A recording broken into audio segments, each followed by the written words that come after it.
College भेज रहे हैं, वो कॉलेज नहीं जाएगा, वो दूसरा जगह जाएगा, तो हम तो यहाँ घर में क्या घंटी बजाते रहेंगे। आप प्रमाणित कीजिए, सबूत दीजिए। कहाँ से लाएंगे जी, कहाँ से पैदा करेंगे। कारण hello friends, welcome to my channel Dolly Sambalpuri blog. तो फ्रेंड्स, आज आम टे बाइबल विषय जानमा। बाइबल विषय हमें तो हिंदू धर्म माने हमें हिंदू धर्म आऊँ, हिंदू लोग आऊँ, तो हमें ख्रिस्टियान बाइबल विषय केबे किसी सुनी कि जानी। तो आज टे बाइबल प्रचार करी आसीछन आ केनु आसीछन आ बाइबल विषय टे जानमा। चलो फिर सुनमा ताकर मुहरु केनु आसीछन जे केनु आसीछन टे कह दिया। रामा बहाल केन साइड रे? रामाबल वही रोड साइड, यहाँ पर? हाँ चौक, केसरमाल चौक। फिर यीशु के विषय में थोड़ा बोल दीजिए। जी, हम लोग world mission society church of God संस्था के हैं। हम लोग का मिशन है कि पूरे वर्ल्ड में, पूरे संसार में मैंने 700 करोड़ लोगों को प्रचार करने का मिशन है। या इसलिए कि संसार में बहुत सारे विपत्ति आ रहे हैं। विपत्ति सब आने का कारण क्या है? हम लोगों ने परमेश्वर की विधि विधान को उल्लंघन किया है अनजान में, है ना, जिसके कारण संसार में सभी विपत्तियां आ रहा है। इसलिए सच्चे विश्वासियों को, जो भगवान पर हम सच्चा विश्वास करते हैं, हमें सत्य को जानना चाहिए, जिसके द्वारा हम उद्धार पा सकते हैं ना, मतलब हम अपना सुरक्षा या अपना परिवार का सुरक्षा पा सकते हैं। तो आप लोग, बहुत सारे लोग होंगे जो प्रचार कर रहे होंगे ना, आप अकेले तो नहीं? हाँ, हमारे चर्च के सभी मेंबर लोग प्रचार करते हैं।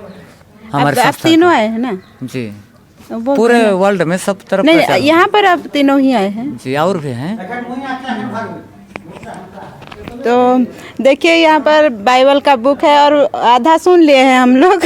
तो और थोड़ा सा सुन लेंगे और कंप्लीट हो जाएगा। कंप्लीट तो कभी नहीं हो सकता है, नहीं कि भगवान यीशु का, किसी भी भगवान तो एक है।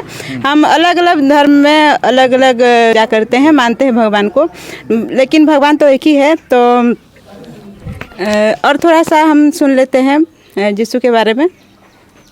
कंप्लीट परमेश्वर अनुग्रह कर रहे हैं। जो अभी जो सच्चे विश्वासी लोग जैसे चर्च जा रहे हैं, या तो मंदिर जा रहे हैं, या तो मस्जिद जा रहे हैं, है ना, इसलिए हम लोग क्यों जाते हैं? विश्वास करते हैं, हम भगवान को मानते हैं। इसलिए हमें क्या करना चाहिए? सत्य को जानना चाहिए। एक्चुअली में सत्य क्या है? परमेश्वर हमें इस सभी महान विपत्तियों से, छोटा छोटा विपत्तियों से हमें कैसे उद्धार करेंगे, है ना जी, उसके बारे में हमें जानना चाहिए। तो इस वर्तमान समय परमेश्वर हमें उद्धार का रास्ता कहाँ दिया है जी, उसके बारे में बाइबल में परमेश्वर हमें पहले से हमें बता दिया है जी। यहाँ पे देखेंगे यिर्मयाह का पुस्तक के द्वारा। समझ आ रहा है तो?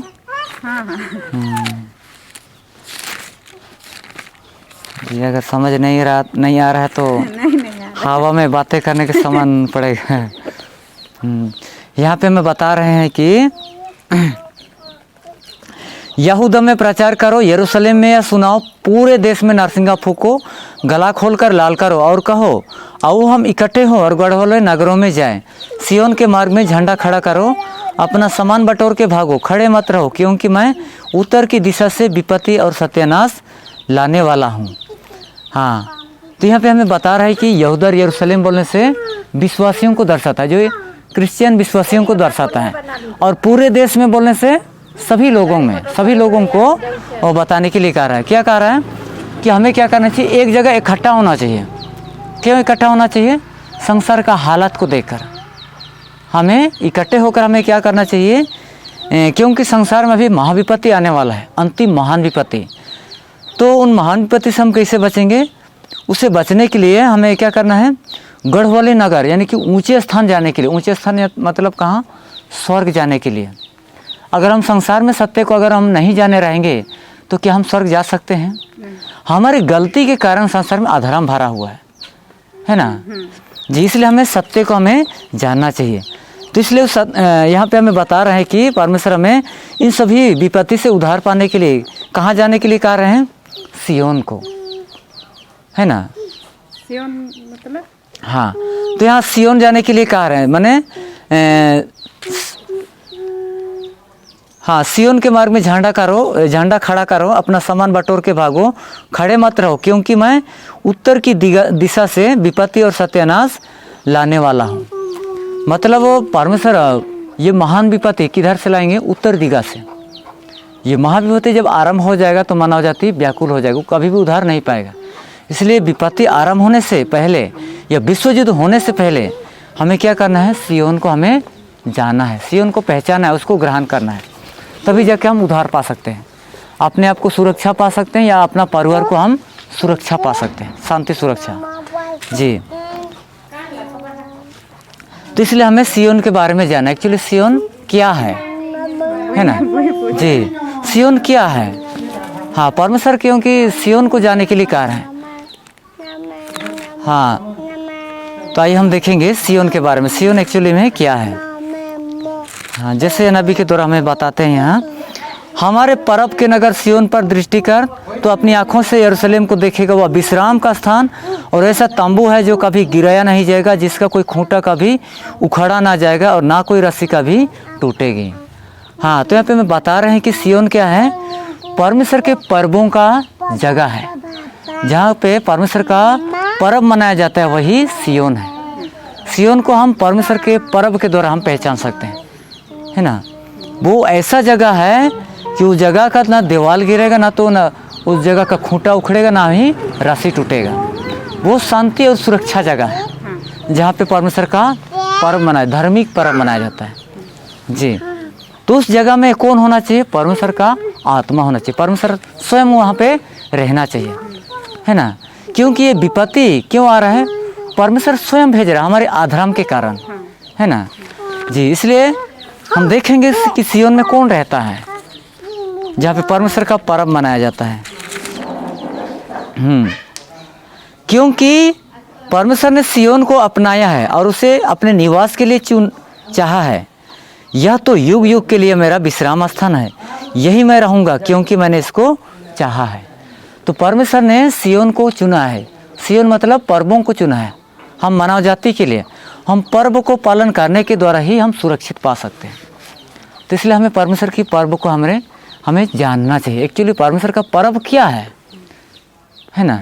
परमेश्वर का सच्चा पर्व क्या है? धार्मिक पर्व, जो हमारी आत्मा के लिए है, हमारा शारीरिक आत्मिक दोनों के लिए क्या है? लाभदायक है। वो सात पर्व क्या है? आज कोई नहीं जानता। आज क्रिश्चियन भी मनाते हैं, लेकिन कोई भी पर्वों को संपूर्ण तरीके से नहीं पालन करते। आज जैसे बाइबल में जो विधि दिया है, उस विधि के अनुसार पालन नहीं करते हैं। अगर संपूर्ण से पालन करते तो आज संसार का सुधार हो जाता। आज देखते हैं संसार में बहुत सारे ईसाई भी हैं, है ना, लेकिन सुधार नहीं हो रहा है, क्योंकि ईसाई लोग भी आज भटके हुए हैं अन्य जाति के समान, है ना। इसलिए आज क्यों ईसाई धर्म क्यों ऊंचा नहीं हो रहा है ना, क्योंकि ईसाई भी आज भटके हुए हैं, बाइबल के सत्य को नहीं जानते हैं। जी, लेकिन आज क्या हुआ है? सत्य प्रकट हो गया। इसलिए आज हम जानते हैं कि बाइबल सत्य है और भविष्यवाणी पुस्तक है। पूर्व काल, वर्तमान, भविष्य के बारे में हमें बताता है। पूर्व काल में क्या हुआ था, कब क्या हुआ था, और लोग उस समय कैसे हुए, कैसे बचे। तो वर्तमान भविष्य क्या होगा, हम लोग कैसे रहेंगे, भविष्य में क्या होने वाला, हम लोग कैसे बचेंगे। हम पूर्व काल के इतिहास के द्वारा हम वर्तमान भविष्य को हम समझ सकते हैं, है ना। जी, ऐसा है। तो इसलिए परमेश्वर हमें सब कुछ बाइबल के द्वारा हमें बताते हैं। जी जी, तो यहाँ तक समझ आया कि हम सियोन को कैसे पहचान सकते हैं? पर्वों के द्वारा। तो परमेश्वर का पर्व क्या है हम देखेंगे उसके बारे में। हाँ, यहाँ पे दिया क्या है, लय अवस्था का पुस्तक से 23 अध्याय में पहला पर्व है विश्राम दिन। हाँ, विश्राम दिन कौन सा दिन को विश्राम किया है? 7वां दिन को। परमेश्वर ने 7वां दिन को विश्राम किया। पहला से 6 दिन तक क्या किया? पृथ्वी और आकाश का सृष्टि किया, पूरे ब्रह्मांड का सृष्टि किया। उसके बाद 7वां दिन को विश्राम किया। इसलिए 7वां दिन को पहला पर्व के रूप में स्थापित किया है। हाँ, उसके बाद दूसरा फसह का पर्व, तीसरा आँख में रोटी का पर्व, चौथा कटनी का पर्व, 5वां नववर्ष का पर्व, छठवां प्रायश्चित का दिन, 7वां झोपड़ी का पर्व। ये 7 पर्व है। आज क्रिश्चियन भी इस पर्वों को नहीं मनाते हैं। कब मनाया जाता है? ये सब पर्व, इसका भी विधि दिया गया है बाइबल में, सब सत्य प्रकट हुआ है। इसलिए इसके बारे में भी एक एक करके सीखना पड़ेगा, मैंने सुनना पड़ेगा। जिसे विश्राम दिन के बारे में मैं संक्षेप में बता देता हूँ। इसके द्वारा आज कुछ कुछ पर्व लोग मना रहे हैं क्रिश्चियन भी, लेकिन एक साल में मनाते हैं जो पर्व। दिसंबर 25 में नहीं दिया गया है। उसको इंसान बनाया है जब। हाँ, इंसान बनाया, इसमें कोई अभिलेख नहीं है बाइबल में।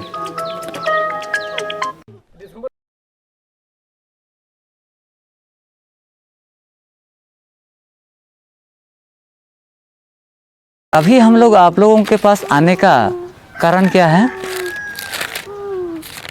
यहाँ पर देखेंगे मत्ती 24 का 14 वचन में। और आज का यह सुसमाचार सारे जगत में प्रचार किया जाएगा कि सब जातियों पर गवाही हो, तब अंत आ जाएगा। तो संसार में अभी अंत आने वाला है ना। इसलिए अंत आने से पहले क्या होगा, सभी मानव जाति में स्वर्ग का संदेश पहुंचाया जाएगा। स्वर्ग का संदेश मतलब खुशी संदेश, है ना। हाँ, तो संसार में अंत क्यों आएगा, है ना, क्यों अंत आएगा? अभी हम लोग देखते हैं संसार का स्थिति कैसा है, अधर्म से भर गया है। हम लोग देखते हैं संसार में बहुत सारे मानव जाति है जो अपना अपना अलग अलग विधि विधान के अनुसार भगवान को पालन कर रहे हैं। लेकिन क्यों भगवान खुशी नहीं हो रहा है, उस संसार में ऐसा विपत्ति ला रहा है? और ये अंत के बारे में, दुनिया अंत के बारे में चिन्ह दिया है। अब हम लोग उस सभी चिन्हों को देखने के द्वारा हम समझ सकते हैं कि संसार क्या होने वाला है, दुनिया क्या होने वाला है ना जी। जहाँ पर हम देखेंगे लूका का पुस्तक से हम देखेंगे, जिसे यहाँ पे ऊपर में लिखा गया है संकट और क्लेश के बारे में जी। यहाँ पे बताया है, जाति पर जाति, राज पर राज चढ़ाई करेगा और बड़े बड़े भूकंप होंगे और जगह जगह अकाल और महामारियाँ पड़ेंगी और आकाश से भयंकर बातें और बड़े बड़े चिन्ह प्रकट होंगे। हाँ, तो ये सब क्या है कि ये सब क्या है, जगत के अंत का एक चिन्ह है ना जी। ये सब होने लगेगा तो आप लोग समझ सकेंगे कि संसार अंत होने का समय बहुत नज़दीक है जी। सब हिंदी में लिखा हुआ है। हिंदी में लिखा हुआ है। तो अभी ये सब चीज़ें हो रहा है कि नहीं? हाँ। जाति पर जाति, राज राज, देश देश अभी विरोध हो रहा है। समाचार देखेंगे तो हम समझ सकेंगे, सभी देश अपना अपना मिसाइल, तोप, हथियार बना के एक दूसरे को धमकी दे रहा है, अपना पावर दिखा रहा है, हो कि नहीं? अभी क्या कर रहे हैं, तीसरे विश्व युद्ध को माने लड़ाई करने का छेड़ रहे हैं, हो कि नहीं? वही इसमें बता रहा है कि राज राज चढ़ाई करेगा। उसके बाद बड़े बड़े भूकंप होंगे, भूकंप सभी हो रहा है। उसके बाद क्या हो रहा है जी, पानी बिन बारिश बिन बादल वर्षा कर रहा है। हाँ, उसके बाद जगह जगह अकाल भी हो रहा है। उसके बाद महामारियाँ पड़ेंगी। अभी महामारी हो रहा है कि कोरोना देखिए, सब मानव जाति को मैंने व्याकुल कर दिया, बेहाल कर दिया है। हाँ, उसके बाद आकाश से भयंकर बातें और बड़े बड़े चिन्ह प्रकट होंगे। अभी आकाश से क्या भयंकर बातें जो बड़े बड़े चिन्ह प्रकट हो रहा है, वो क्या है? उल्का पिंड के बारे में। हाँ, ये सब चीज़ें क्यों हो रहा है? परमेश्वर हमें, भगवान हमें क्या बताना चाहते हैं इन सभी चिन्हों के द्वारा? जगत दुनिया अंत के बारे में हमें सिग्नल दे रहे हैं, है ना जी। तो ये सब होने का कारण क्या है? अभी देखने से तो अभी बहुत सारे विश्वासी लोग अपना अपना हिसाब से चर्च जा रहे हैं, कौन मंदिर जा रहा है, मस्जिद जा रहे हैं, है ना। इतना मन ध्यान से उसका महिमा स्तुति आराधना चढ़ा रहे हैं, फिर भी भगवान क्यों खुश नहीं हो रहा है? और दुनिया भी देखेंगे तो दुनिया सुधार होना चाहिए, बल्कि क्या हो रहा है? अभी कंप्यूटर युग हो गया, बुद्धिमान युग हो गया, फिर भी अधर्म से संसार भर गया। इसका कारण क्या है? पहले लोग अनपढ़ रहते थे, फिर भी ठीक विचार था। अब पढ़कर भी अनपढ़ जैसा। हाँ, अभी छोटा सा बालक भी सब कुछ जानता है ना। बड़े लोग भी सब कुछ जानते हैं, फिर भी संसार का सुधार क्यों नहीं हो रहा है? इसका कारण हम देखेंगे, तीसरी विपत्ति शीघ्र आने वाली है ना। दूसरी विपत्ति माने पहला विपत्ति, दूसरी विपत्ति माने प्रथम विश्व युद्ध और दूसरा विश्व युद्ध क्या हुआ? बीत गया। तीसरा विश्व युद्ध हुआ है? नहीं हुआ है, ये होने वाला है। बाइबल भी इसी को क्या कर रहा है? हमें बता रहे हैं, है ना। जब तीसरा विश्व युद्ध होगा संसार में तो संसार का स्थिति क्या होगा? अभी का युद्ध कैसा होगा? परमाणु युद्ध होगा, है ना। हाँ, मिसाइल तोप से लड़ाई होगा। तो क्या होगा संसार का? पूरी दुनिया हाँ, देखेंगे बाइबल से। पर वर्तमान काल के आकाश और पृथ्वी उसी वचन के द्वारा इसलिए रखे गए हैं कि जलाया जाए, और ये भक्तिहीन मनुष्यों के न्याय और नष्ट होने के दिन तक ऐसे ही रखे रहेंगे। यहाँ पे हमें बता रहे हैं परमेश्वर की वर्तमान का जो पृथ्वी और आकाश क्या होगा? जलाया जाएगा। अभी मिसाइल से क्या निकलेगा? आग निकलेगा, है ना जी। क्यों संसार को जलाया जाएगा? आग से क्यों जलाया जाएगा? क्योंकि संसार में सब कैसे हैं? भक्तिहीन लोग हैं। भक्तिहीन बोलने से कोई भी परमेश्वर का सच्चा नियम में नहीं है। अगर सच्चा नियम में रहते तो संसार का सुधार होता है ना जी। क्योंकि क्या हुआ, संसार के सभी लोग क्या कर दिए हैं? परमेश्वर का विधि विधान सबको उलट पलट कर दिया। इसलिए आज दिखावा चल रहा है। हाँ, और मेरे विरोध चलते ही रहो तो मैं भी तुम्हारे विरोध चलूँगा, और तुम्हारे पापों के कारण मैं आप ही तुमको सतगुना मारूंगा। जो दिन सभी ताड़ना के द्वारा अगर नहीं सुधर रहे हो, नहीं समझ रहे हो, सत्य को जानने का अगर समय नहीं ले रहा हो तो क्या करेगा वो? मैं आप ही क्या करूँगा? आकर मैं सतगुना मारूँ, माने परमेश्वर स्वयं आके हमें सतगुना मारेगा। तो हम जानते हैं परमेश्वर कैसा है, उसका रूप कैसा है। परमेश्वर को कोई नहीं देख सकता। अगर वो आएगा तो संसार का क्या होगा? भस्म हो जाएगा, है ना। वो हमारा शरीर और आत्मा दोनों का विचार करेगा जी। हम देखेंगे परमेश्वर कैसा है और वो कैसा आएगा अंत में। हम क्योंकि हमारा परमेश्वर भस्म करने वाली आग है। परमेश्वर का असली रूप क्या है? आग है, जो कोई उसको देख नहीं सकता। अगर वो अपना असली रूप में संसार में आएगा तो क्या होगा? पूरा दुनिया भस्म हो जाएगा, है ना जी।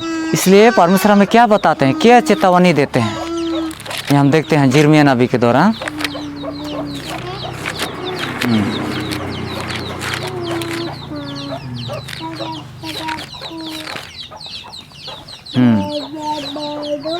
परंतु यहोवा वास्तव में परमेश्वर है, जीवित परमेश्वर, सदा का राजा वही है। उसके प्रकोप से पृथ्वी कांपती है और जाति जाति के लोग उसके क्रोध को सह नहीं सकते। हाँ, तो सोचिए परमेश्वर अगर एक बार क्रोध होगा तो क्या होगा? संसार क्या सह पाएगा? कभी नहीं सह पाएगा, है ना। इसलिए हमें क्या करना, उसके सत्य को हमें जानना चाहिए। क्योंकि परमेश्वर अपना इस संसार में दो प्रकार का विपत्ति आएगा। पहला छाया विपत्ति होगा, उसके बाद असली विपत्ति आएगा। छाया बोलने से मनुष्य जाति के द्वारा संसार में युद्ध होगा, जैसे हम लोग जानते हैं विश्व युद्ध। विश्व युद्ध हम उसी को बोलते हैं जिसमें हजारों लाखों लोग मरते हैं, है ना। तो ये छाया विपत्ति होगा, उसमें दुनिया अंत हो ना हो, बल्कि परमेश्वर जब आएगा तो क्या होगा? दुनिया खत्म हो जाएगा, है ना। जब हम देखेंगे छाया विपत्ति जो मनुष्य के द्वारा संसार में होगा, उसके बारे में भी परमेश्वर पहले से हमें बताया है। यहाँ पे पढ़ेंगे यिर्मयाह के द्वारा। सेनाओं का यहोवा यूँ कहता है, देखो विपत्ति एक जाति से दूसरी जाति में फैलेगी और बड़ी आंधी पृथ्वी की छोर से उठेगी।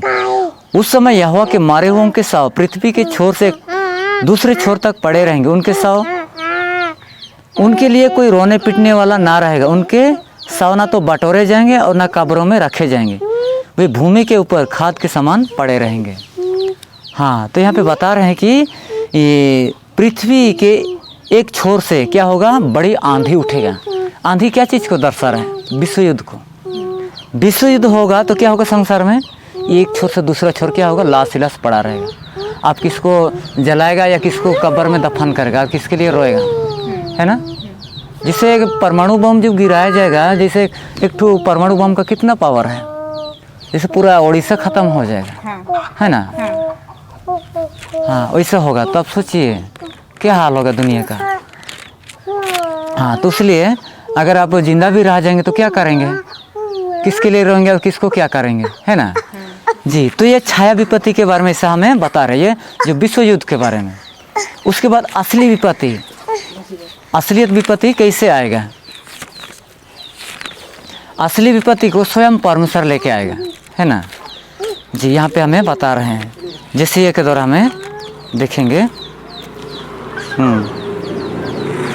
क्योंकि देखो यहोवा आग के साथ आएगा और उसके रथ बवंडर के समान होंगे, जिससे वह अपने क्रोध को जलजलाहट के साथ अपनी चेतावनी को भस्म करने वाली आग की लपट से प्रकट करे। क्योंकि यहोवा सब प्राणियों का न्याय आग से और अपनी तलवार से करेगा और यहोवा के मारे हुए बहुत होंगे। यहाँ पे हमें बताते हैं जैसे नबी के द्वारा कि यहोवा परमेश्वर अंतिम समय में कैसे आएंगे, आग के साथ आएंगे। अपना असली रूप क्या है? परमेश्वर भस्म करने वाली आग है। अपना असली रूप में आएंगे तो क्या दुनिया रहेगा? भस्म हो जाएगा, है ना जी। इसलिए सभी मानव जाति का न्याय कैसे करेंगे? आग से करेंगे और अपना दो धारी तलवार से करेंगे, है ना जी। उसके बाद नैने में भी यहाँ पे ईसा मसीह के बारे में भी बताया गया, यानी यहोवा ही जो नैने में मनुष्य रूप में आया था, वो भी जब वो स्वर्ग चला गया फिर से वो दोबारा आएंगे। कैसे आएंगे? दोबारा आएंगे तो उसके बारे में यहाँ वर्णन किया गया है जी।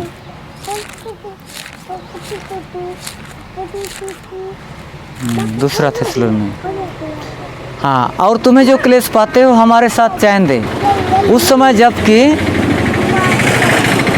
प्रभु यीशु अपने सामर्थी दूतों के साथ धधकती हुई आग में स्वर्ग से प्रकट होगा और जो लोग परमेश्वर को नहीं पहचानते और हमारे प्रभु यीशु के सुसमाचार को नहीं मानते उनसे पलटा लेगा। यहाँ पे भी हमें बताया गया कि यीशु मसीह स्वर्ग से कैसे आएगा? धधकती हुई आग में प्रकट होगा अपने स्वर्गदूतों के साथ में। तो धधकती आग में प्रकट होगा तो क्या संसार रहेगा? नहीं रहेगा, है ना। लेकिन हमारा असलियत क्या है? परमेश्वर किसका न्याय करेगा? हमारा आत्मा का न्याय करेगा। हमारा असली क्या है? आत्मा है। हमारा शरीर तो एक मिट्टी है। अभी हमारा शरीर के अंदर में जो आत्मा निवास किया है, इसलिए हम बात करते हैं, चलते हैं, खाते पीते। अगर आत्मा निकल जाए तो शरीर का कुछ काम है? वो मिट्टी से बना है, मिट्टी मिल जाएगा, है ना जी।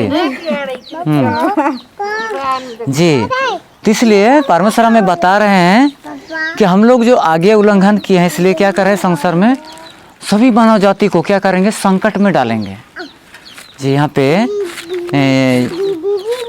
सपने नबी के द्वारा हमें बताते हैं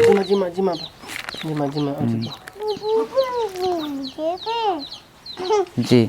मैं मनुष्यों को संकट में डालूंगा क्योंकि वे अंधों के समान चलेंगे, क्योंकि उन्होंने यहोवा के विरोध पाप किया। उनका लहू धूली के समान और उनका मांस विष्ठा के समान फेंक दिया जाएगा। हाँ, त्यहाँ पर हमें बता रहे कि परमेश्वर क्या करेंगे? सब पूरा मानव जाति को संकट में डालेंगे। वो अंधों के समान चलेंगे और उनका मांस कैसे गिरेगा? खाद के समान गिरेगा। उनका लहू धूलों के समान उड़ेगा। विश्व युद्ध होगा तो क्या होगा मानव जाति का? अभी उड़ीसा में गिरेगा तो क्या उड़ीसा के मानव जाति तुरंत उड़ीसा से निकल सकेंगे? हाँ जी। और पहला कैलेंडर के द्वारा आप देखिए, कैलेंडर हमें किस प्रकार बताता है कि पहला दिन कौन सा है और 7वां दिन कौन सा है। कैलेंडर हमें बताता है कि पहला दिन संडे है। कोई भी कैलेंडर में आप देखिए हमेशा फर्स्ट में संडे लिखा रहता है। इंग्लिश में या उड़िया में या हिंदी में देखिए हमें फर्स्ट में संडे रहता है। तो कैलेंडर हमें गवाही देता है कि पहला दिन रविवार है और अंतिम दिन यानी कि 7वां दिन शनिवार है। इसके द्वारा हम प्रमाणित कर सकते हैं कि परमेश्वर ने 7वां दिन को विश्राम के रूप में स्थापित किया, इसलिए हमें शनिवार को पालन करना चाहिए। लेकिन हम लोग रविवार को हाँ, उसके बाद ये हो गया पहला प्रमाण, हो गया पहला सबूत। दूसरा, डिक्शनरी के द्वारा, शब्दकोश के द्वारा भी हम देख सकते हैं। शब्दकोश भी हमें गवाही देती है कि सप्ताह का पहला दिन रविवार है और 7वां दिन शनिवार है। इस प्रकार हमें गवाही देता है। उसके बाद हम तीसरा, बाइबल के द्वारा भी हम प्रमाणित कर सकते हैं। हाँ, यहाँ पे अभी सभी ईसाई लोग, सभी परमेश्वर को पर विश्वास करने वाले लोग, सभी लोग जानते हैं कि ईसा मसीह रविवार को जी उठे थे। रविवार को जी उठे थे ये बोल के सभी ईसाई लोग जानते हैं। तो वो रविवार को बाइबल में किस प्रकार बताते हैं? जिस दिन यीशु मसीह जी उठे थे, तो उसको बोलते हैं कि मैंने 25 तारीख। नहीं, वो दूसरा विषय है। दूसरा है, हम इसको विश्राम के रूप में हम लोग प्रमाणित कर रहे हैं। जिसे यहाँ पे बताया गया है सब मरियम मगदलिनी को, जिसमें से उसने 7 दुष्ट आत्माएं निकाली थी, दिखाई दिया। यहाँ पे इस वचन में बताता है कि यीशु मसीह सप्ताह का पहला दिन को क्या हुआ था? भोर भोर में जी उठा था, माने कब्र से पुनरुत्थान हुए थे। तो यीशु, आज सभी से लोग जानते हैं कि यीशु रविवार को जी उठे थे। है ना। लेकिन रविवार को बाइबल कैसा बताता है? पहला दिन। इसलिए हम समझ सकते हैं कि रविवार पहला दिन है। रविवार पहला दिन है तो 7वां दिन कौन सा दिन होना चाहिए? शनिवार। शनिवार। इसलिए बाइबल के द्वारा हम प्रमाणित कर पाए कि 7वां दिन शनिवार है। तो इसलिए परमेश्वर ने विश्राम दिन करने के लिए शनिवार को बनाए हैं, इसके द्वारा हम प्रमाणित कर दिए। उसके बाद हम देखेंगे कैथोलिक चर्च, आरसी चर्च में भी पुस्तक है, उसमें लिखा गया है 72-73 पेज, हमारे पिता का विश्वास, एक बुक है, उसमें लिखा गया है कि उसमें ऐसा लिखा गया, बाइबल में उत्पत्ति से लेकर प्रकाशित तक पूरा पाना पढ़ेंगे, आप कहीं भी नहीं पाएंगे कि रविवार को परमेश्वर का विश्राम दिन बोल के। परमेश्वर का विश्राम दिन शनिवार ही है, ऐसा कैथोलिक चर्च भी गवाही देता है। लेकिन फिर भी वो रविवार का आराधना करता है। और उसके बाद और एक ठो पुस्तक है उसी चर्च का, जो लाखों का विश्वास, उसमें 137 पेज में लिखा गया है, उसमें भी उसी प्रकार वर्णन किया गया है कि बाइबल में उत्पत्ति से लेकर प्रकाशित तक कहीं भी ऐसा नहीं लिखा है जिसमें कि परमेश्वर ने रविवार को आराधना के लिए कहा है, बल्कि परमेश्वर ने शनिवार को ही आराधना करने के लिए कहा गया है। ऐसा जिसे कोई इसे अभी पालन नहीं करता। ऐसा क्या था, वो क्या हुआ, क्रिश्चियन हुआ, तो उसने क्या किया, वो ईसाई धर्म को सरकारी धर्म में बदल दिया। आज सभी ईसाई धर्म क्या हुआ, सरकारी बन गया ना, रजिस्ट्री हो गया। ऐसा हुआ, इसलिए अब अपना इच्छा अनुसार अब पालन किया जा रहा है। हाँ, तो तब से माने 321 ईस्वी से अभी चलते आ रहा है ऐसा परंपरा, है ना। क्या उसको कोई परिवर्तन कर सकता है? कभी नहीं। हाँ, तो इसलिए वो जो कॉन्स्टेंटाइन, वो सूर्य देवता का उपासना करता था। हाँ, इसलिए वो अपना देवता को उपासना कराने के लिए क्या किया, दिन को चेंज किया, शनिवार से रविवार किया। अब रविवार का अर्थ जानते हैं? नहीं। संडे का अर्थ, सन मतलब, हाँ, सन मतलब सूरज, डे मतलब दिन, रविवारो। हाँ हाँ, रवि भी सूर्य हाँ, ही है। वारो माने दिन। हाँ, तो इस प्रकार से आज मानव जाति को पता नहीं है, वो अपना देवता को उपासना करा रहा है। हाँ, तो इसलिए इसके द्वारा हम समझ सकते हैं। तो इसलिए परमेश्वर ने ऐसा नहीं कहा कि अब रविवार को आराधना कीजिए, बाइबल में कहीं भी नहीं पा सकते। हाँ, और यहाँ पे हम नए नियम में देखेंगे कि यीशु मसीह ने भी के समय में मनाना जरूरी नहीं है। यीशु ने आकर मैंने विश्राम दिन शनिवार को बंद कर दिया, अभी विश्वास के द्वारा हम बच सकते हैं, ऐसे कहते हैं। तो क्या ऐसे लोगों का कहना सही है? तो ऐसा सही है तो हम देखेंगे कि यीशु मसीह ने आकर विश्राम दिन को पालन किया था या नहीं किया था। हम वचन से देखेंगे इसके बारे में, सच में यीशु मसीह ने विश्राम दिन को पालन किया था या नहीं। जी। फिर वह नासरत में आया जहाँ पाला पोसा गया था और अपनी रीति के अनुसार सबत के दिन आराधनालय में जाकर पढ़ने के लिए खड़ा हुआ। यहाँ पर हम देखते हैं कि यीशु मसीह ने भी अपना रीति के अनुसार क्या किया, सबत का दिन मतलब विश्राम का दिन ना, विश्राम का दिन को क्या किया, आराधनालय में जाकर पढ़ने के लिए खड़ा हुआ। इसका मतलब यीशु मसीह ने भी विश्राम दिन को पालन किया। विश्राम दिन मतलब शनिवार को पालन किया, है ना जी। उसके बाद हम देखेंगे कि यीशु स्वर्ग जाने के बाद उसके चेलों ने भी विश्राम दिन को पालन किया था। हम देखेंगे प्रेरित 17 का 2-3 में पौलुस अपनी रीति के अनुसार उनके पास गया और 3 सबत के दिन पवित्र शास्त्रों से उनके साथ वाद विवाद किया और उनका अर्थ खोल कर लोगों को समझाता था कि मसीह को दुख उठना और मारे हुओं में से जी उठना अवश्य था, और यही यीशु जिसकी मैं तुम्हें कथा सुनाता हूँ मसीह है। यहाँ पर प्रेरित पौलुस भी जो यीशु का अंतिम चेला था, उसने भी 3 सबत को पालन करते हुए लोगों के साथ कैसे बातचीत करता था, पवित्र शास्त्र यानी कि बाइबल के द्वारा लोगों से वाद विवाद करता था। और प्रत्येक सबत यानी कि प्रत्येक विश्राम दिन लोगों को क्या करता था, समझाता था। यहाँ 18 का 4 वचन हम देखेंगे, वह हर एक सबत के दिन आराधनालय में वाद विवाद करके यहूदियों और यूनानियों को भी समझाता था। इसके द्वारा हम जानते हैं कि परमेश्वर का विश्राम दिन शनिवार बंद नहीं किया गया, बल्कि यीशु और उनके चेलों ने भी पालन किया। इसके मतलब हमें भी क्या करना चाहिए, इसको क्या करना चाहिए, जगत के अंत तक हमें पालन करना चाहिए।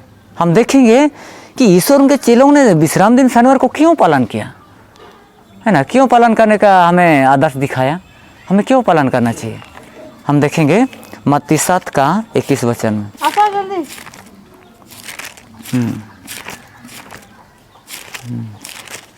यहाँ पे जो मुझसे हे प्रभु कहता है उनमें से हर एक स्वर्ग के राज में प्रवेश ना करेगा, परंतु वही जो मेरे स्वर्गीय पिता की इच्छा पर चलता है।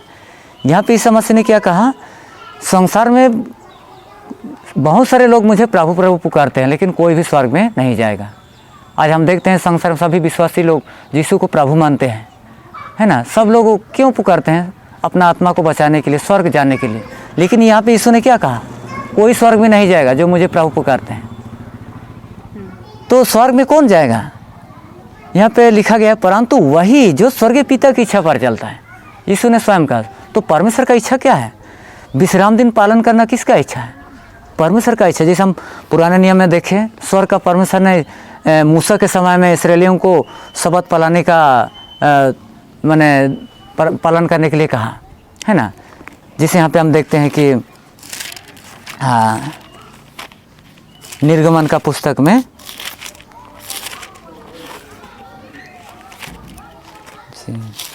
निर्गमन 31 का ये शबत अर्थात विश्राम दिन, यहाँ पे 13-14 में पढ़ देता हूँ। तो इस्राएलियों से यह भी कहना, निश्चय तो मेरे विश्राम दिनों को माना, क्योंकि तुम्हारी पीढ़ी पीढ़ी में मेरे और तुम लोगों के बीच यह एक चिन्ह ठहरा है, जिसे तुम यह बात जान रखो कि मैं यहोवा हमारा पवित्र करने हारा है। इस कारण तुम विश्राम दिन को माना, क्योंकि वह तुम्हारे लिए पवित्र ठहरा है। जो कोई उसको अपवित्र करे वह निश्चय मार डाला जाए। जो कोई उस दिन में कुछ काम काज करे वह प्राणी अपने लोगों के बीच में से नष्ट किया जाए।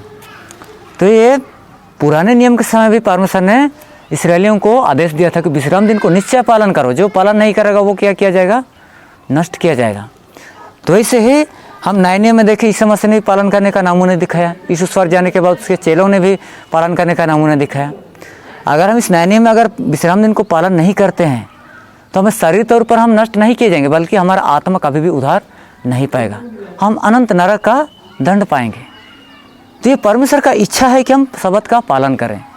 इसलिए यीशु मसीह ने भी आकर हमें नमूना दिखाया, ताकि मानव जाति जब यीशु मसीह को ग्रहण करेगा वो विश्राम दिन को पालन करे। फिर यीशु स्वर्ग जाने के बाद चेलों ने भी विश्राम दिन को पालन किया, है ना। तो बाइबल हमें गवाही देते हैं कि विश्राम दिन सनवर जगत के अंत तक हमें पालन करना चाहिए। लेकिन संसार क्या हुआ है, उल्टा हो गया है। ये क्यों, जब ये मध्य युग में यानी कि प्रेरितों के युग माने यीशु के चेलों के युग के अंत में क्या हुआ, सत्य बंद हो गया था। ये सभी 7 पर्व जो था ये बंद हो गया था, जिसके द्वारा दुष्ट शैतान ने क्या किया, अपना रीति विधि पालन माने लागू किया। इसके बारे में यहाँ पे दानियल नबी के द्वारा भी पहले से परमेश्वर ने भविष्यवाणी किया था। इसका भी इतिहास थोड़ा लंबा है, अगर इसके बारे में सुनेंगे तो आप समझ सकते हैं। खाली थोड़ा सा मैं बता दे रहा क्यों रघु अर्धना मैंने लागू हुआ। ये दुष्ट की लालसा से ये सब हुआ। यहाँ पे हम दानियल पुस्तक से हम देख सकते हैं, थोड़ा सा यहाँ पढ़ दूंगा।